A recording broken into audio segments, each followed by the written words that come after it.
Inshuti muvukanyi nawe mugenzi uri kuri runo rubuga ndakuramukije mu izina rya Yesu. Uno munsi muri kumwe na Irene Nahazwe, dusubiye kuganira dufise amajambo akomeye no munsi tugira tuganireko, kandi nagusaba ngo uno munsi uhagume uhashire umutima, kuko ibi bintu si kenshi uzovyumva ariko ni nkenerwa mu buzima bwa gikristo. Ego muti amakuru utuzaniye ntayahe? Reka tubanze dusenge imbere yuko tubandanya. Mana uhoraho, Mana nyene icubahiro, turagushimiye kuko wewe waremye ijuru n'isi kandi natwe ukaturema, ibiriho byose ni wabiremye.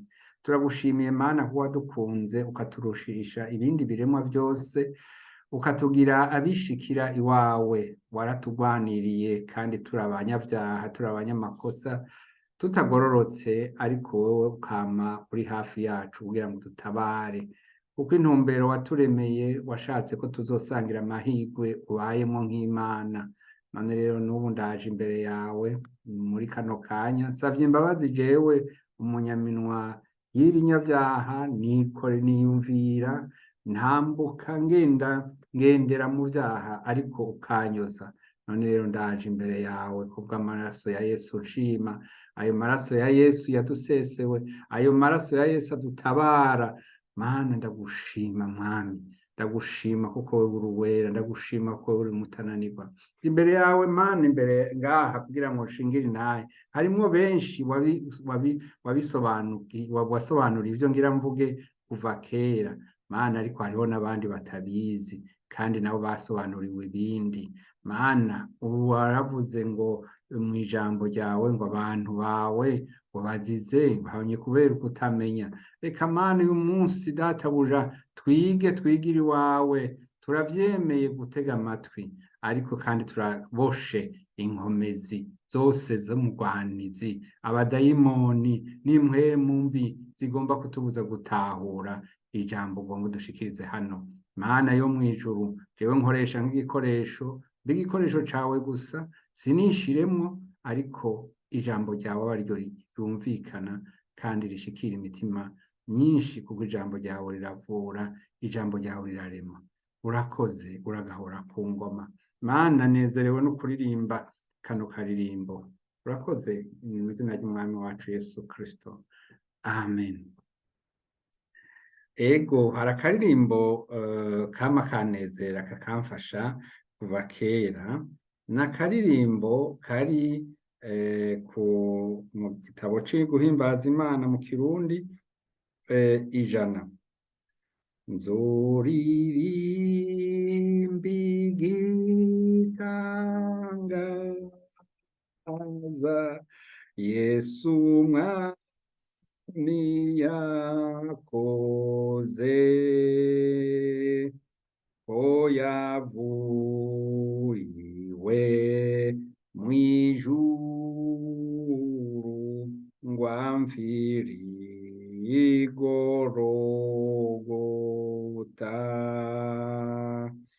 Nzoririmba igitangaza Yesu Mwami yakoze, ndi kumwe nabo mw'ijuru, imbere ya ntebe. Narinziye ndi nk'intama, maze Yesu arambona, aca anshira ku bitugu, ansubiza mu nzira. Nzoririmba igitangaza Umwami Yesu Yesu yakoze, ndi kumwe nabo mw'ijuru, imbere ya ntebe. Nari mpumyi mfise ubwoba, nari ndendebukiwe, njanjaguritse mbabaye, maze Yesu arankiza. Nzoririmba igitangaza Yesu umwami yakoze, ndi kumwe nabo mw'ijuru, imbere ya ntebe. Ndaca mbona ibimbabaza, haracari bingora, yamara ko turi kumwe, ndazi ko ataco nzoba. Nzoririmba igitangaza Yesu umwami yakoze, ndi kumwe nabo mw'ijuru, imbere ya ntebe. Azongeza no kurupfu, anyongane mu ruzi, maze njabutse hakurya, ndosanga yabo nkunda. Nzoririmba igitangaza Yesu umwami yakoze, ndi kumwe nabo mw'ijuru, imbere ya ntebe. Amen, amen. Inshuti zanje, tuzonezerwa uwo munsi kuko tuzoririmbira Imana yacu yaturemye. Ndabaramukije mu izina rya Yesu. Uno munsi muri kumwe na Irene Nahazwe, urubuga ni Shingira Intahe Imana, Shingira Intahe Yesu. Ego twavyumvise twese, ibihe vyahanuwe vyaramaze gushika, byaramaze kudushikamwo. Hari ijambo dusoma mu Bitesalonika ba kabiri, igice ca kabiri akarongo ka gatatu, havuga ngo ntihakagire umuntu abahenda mu buryo na bumwe, kuko uyo munsi utazoza kwakureka Imana kutabanje kuboneka, kandi wa muntu w'umugararije atarahishurwa,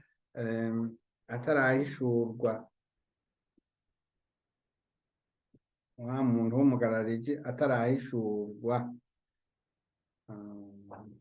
Gome uko niko ayo majambo avuga muri ico gitabo mbejeje gusoma. Ego ngo kureka Imana mu mitima no guhakana Imana mu mvugo no mu ngiro, canke kimwe muri ivyo. Bene wacu b'Abanyarwanda bafise ukundi ico gice canditse, reka ndakibasomere nabo. Handitse muri Bibiliya yabo aho nyene mu Bitesalonika kabiri, igice ca kabiri, akarongo ka gatatu, havuga ngo ntihakagire umuntu ubosha uburyo bwose, kuko uwo munsi utazaza kurya kwimura Imana kutabanje kubaho, kandi urya munyabugome atarahishurwa ari we mwana wo kurimbuka. Ngaha iwacu mu Kirundi havuga ngo kureka Imana. Mwene data yarabisiguye ejo bundi, aravuga ngo ni ukwimura Imana. Ego, ico nagomba kugusaba wewe uri kurumviriza uyu munsi, wowe ugiriye umuntu ukaba uri ngaho uyu munsi, nashaka ndakubwire ngo ca kibitsanyo waronka kivugwa mw'ibaruwa Pawulo yandikiye Timoteyo, ibaruwa rya kabiri Pawulo yandikiye Timoteyo, igice ca mbere umurongo wa 14 havuga ngo ikibitsanyo ciza wabikijwe ukizigamishe mpwemu yera aba muri twebwe. Twebwe ni bande? Twebwe n'abizera. Yesu aguhezagire. Reka tubandanye rero, mwese mwarumvise ngo hazoba ibi na biriya igihe c'uko umunsi wo kuza k'umwami Yesu kuzoba kugira gushike. Intambara, inzara, ingwara, nyamugigima, ubwenge bwa benshi buzogwira, ukwikunda kurengeje, ubusuma, abantu bakora ibiterasoni ku rwego rurengeje, ivyaha vy'ubuyobe bita abomination mu Gifaransa n'ibindi. Aho uwosoma yorambirwa. Wosoma muri Timoteyo wa mbere, Abitesalonike ba kabiri, Matayo 24, Luka 21, ivyahishuriwe Yohana 21, ivyahishuriwe Yohana 22, hose urasangaho amajambo abivuga. Mu ntango navuze ngo gukura canke kureka Imana mu mvugo no mu ngiro. Naringiye kongerako no mu mutima. Ijambo ry'Imana riratubwira muri Matayo ngo ariko ijambo ryanyu ribe ego, ego, oya, oya, ikirenze ivyo kiva kuri wa mubi. Ivyo tubisanga muri Matayo 5:37. Hariho abavuga Yesu Kristo ku munwa, ariko batamwemera mu mutima. Satani arazi kubamureka neza, akamenya abantu nka benabo. Araheza akabarungikira abakozi biwe, aribo twita abadayimoni, impwemu mbi, kubafasha no kubakomeza muri iyo nzira y'ubuzimire. Satani yasavye bene abo bantu, novuga nti batambikije canke bagenda mu nzira zibiri, mukamenya ko inzira zibiri zananiye ifyisi, kugira aka canke utumenyetso tuboneka kugira n'abandi babibone, bigire nabo bazane muri uwo mugwi, kugira nabo abandi babone bagire utwo tumenyetso, canke bazane muri uwo mugwi w'abakunzi ba wa mubi abandi benshi. Hariho igihugu cigeze kugira umukuru wacu yari afise ikimenyetso n'ikirangantego bimwe bita logo, gisa n'umusaraba udasa n'iyindi. Uyo mutware yari afise imigambi yo kubaka ingoma, ngo yategerezwa kuzohangama imyaka 1000. Ikimenyetso ciwe cari ukuboko kuramvuye, ikiganza kiraba hasi. Isinzi ribonye iyo ndamukanyo ryaca rishwabadukira rimwe, rikagira ivyo nyene. Uyo mutware yarasasitse inganda 60,000,000 zivugwa ko arizo izahitanywe n'uruhagarara yateye. Rero ivyo bimenyetso vyiwe ntibigikoreshwa ku mugaragaro kubera iceyi vyasize mw'ico gihe numvise ngo hari aho bigikoreshwa ariko ngo mugabo babanje kubihinyanyura. Satani we waramenye ingene bigenda. Satani n'abayikorera bagira ibinyegezwa byinshi mu by'ukuri. Hari ibindi bimenyetso bimwe muri vyo naravyiboneye ku nyubakwa iri hakurya y'uruzi Ntahangwa i Bujumbura.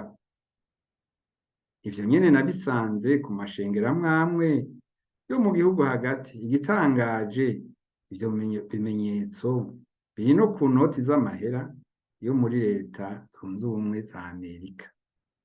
Mbega ivyo vyo vyahuriye hehe? Ivyo bavuga bitandukanye n'ivyo bemera. Iyo batavyikoreye bahitana urwaruka, ibintazi, ibifatanzoka ngo bababonyemwo mama wanje impano, bakitwa ngo bariko barabafasha guhimbaza Imana, bakabatamika amajambo ahimbaza izindi mana kadayimoni onaga, canke bakabategeka gukora utumenyetso duhimbaza izindi mana. Aha dufise akarorero kababaje cane ka hafi k'umwana mutoyi cane aririmba cover y'umukozi w'Imana azwi. Uyu mwana araririmba amajambo meza ati: data wa twese uri mw'ijuru ushimwe ushimwe. Ururirimbo rurabandanya neza, nta kabi, umudiho umeze neza, ariko ako kana kaje kitwaje utumenyetso tw'uduhembe twa wa mubi n'ibindi bimenyetso bihesha icubahiro wa mubi. Utwo duhembe bita mu Gifaransa koroni nasubiye kutubona ku baririmbyi b'ivy'isi, ariko n'umwe mu baririmbiramana gospel singer w'i Bujumbura narakamubonanye, kandi si wenyene. Izo ndamukanyo canke za kode ni nka baje, ni nyinshi kandi ziratandukanye, ariko zimenywa n'abazizi. Wirinde rero ntukore ivyo utazi. Ko nabonye umuntu yigeze bari bamubitse yamaze kwitaba Imana, kandi yari umuntu akiri muto, banubikira ifoto y'uwo muntu, sanga nawe utwo duhembe yari adufise, kandi ndibaza ko atarazi neza ivyatwo, ariko yarabibwiwe kuko utwo duhembe ntawo twitorera, n'abana nanzi bakunda gukina, ntawe uvyitorera atavyeretse ngo bibone ahantu. Hari ibimenyetso tubona mu ntoki z'abakomeye, kumbure bamwe bamwe ntibaba bazi ivyo barimwo, nico gituma dusabwa gusengera abatware. Ngira ngo ivyo turabisabwa muri Timoteyo wa mbere 2:10 kuva ku karongo ka mbere gushika kwa 2, niho dusabwa gusengera abantu bose harimwo n'abatuyobora kugira ngo tubibereho amahoro. Mbega Imana yawe iba hehe?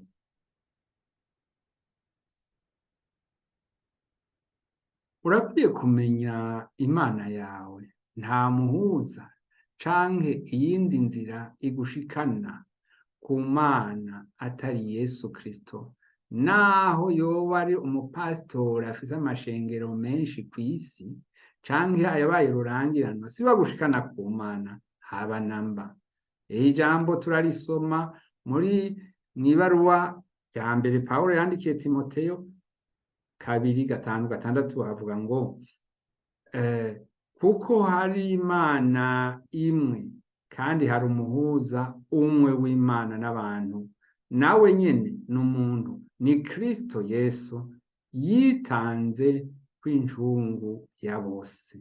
Jijuka rero, niba waruzi ngo ugushikana ku Mana yawe n'umukozi w'Imana, umukozi w'Imana azogufasha, agusengere, akwigisha ijambo ry'Imana, naho ntukamusenge. Yohana ahishurirwa, umumarayika amweretse ibintu vyinshi vy'ijuru, yihutira gupfukama ngo amusenga, teka kirazira. aramubuza, senga Imana yawe gusa, nawe nuko. Ahatari mpwemu w'Imana haba izindi mpwemu. Hari mwene data yatanze insiguro y'inkino z'amatara, jeu de lumière, mu nzu z'amasengesho n'imyotsi. Singiye kubigarukako ukundi. Jewe natahuye yuko ku bwanje ko atakindi bizana mu kwizera, no bizana mu kwizera, ntaco bizana mu kwizera no mu kwegera Imana. Ikiriho nuko burya no mu buvyiniro ariho muri boîte de nuit hafise impwemu zihakorera. Uko dukwiye kwimenya niko dukwiye kugenzura aho duhagaze, tukamenya ko turi mu kibanza cacu canke tutari mu kibanza cacu. Aha turi kw'isi bamwe bateramiye ijuru, abandi nabo Lusiferi. Inkuru yamenyekanye kuri benshi kuva kera ni y'umukecuru. Wa mukecuru yavuga ngo baririmba bati umunsi umwe tuzoja mw'ijuru tunezerwe tubane n'Imana, nawe ati umunsi mubi nkazobagera inyuma. Pawulo ati mwebwe cete cacu canditswe ku mitima yacu, ico abantu bose bamenya bagasoma, kuko muboneka muri cete Kristo yatwandikishije, nk'uko igikorwa cacu kiri, candikishijwe mpwemu w'Imana nzima, canditswe ku bisate n'ivyo mitima y'inyama. Nshuti yanje, ndanezewe no gushobora kukubwira aya majambo. Iyi audio ntiheze, iyi video ntiheze, turaza kuyibandanya n'ikurikira, ariko manje kukwipfuriza umunsi mwiza. Yesu aguhezagire, wowe wakurikiranye kandi ugifise inyota yo gukurikirana n'ikiganiro kigiye gukurikira. Yesu aguhezagire. Mwari kumwe na Irene Nahazwe kuri ca kiganiro canyu Shingira Intahe y'Imana.